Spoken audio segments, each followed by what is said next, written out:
Sorotan lain, saudara, pemerintah sudah mengantongi identitas peretas data Bjorka. Sementara dari penelusuran warganet, identitas peretas itu bernama Muhammad Said Fikriansyah.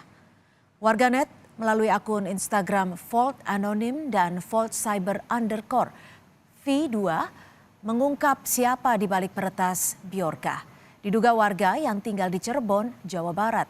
Menko Polhukam Mahfud MD mengaku sudah mengantongi motif dan identitas Bjorka. Mahfud memastikan belum ada data rahasia negara yang bocor oleh Bjorka. Saat ini pemerintah sudah membentuk satuan tugas penanganan kasus peretasan.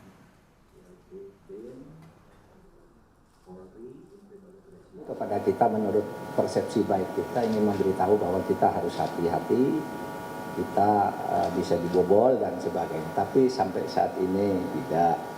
Nah, kemudian kita terus menyelidiki karena sampai sekarang ini memang gambaran pelakunya sudah teridentifikasi dengan baik oleh BIN dan Polri, tetapi belum bisa diumumkan.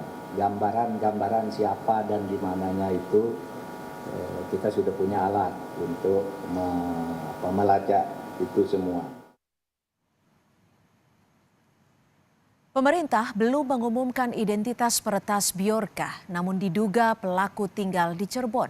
Akun Instagram Volt Anonim bahkan siap membagikan identitas pelaku.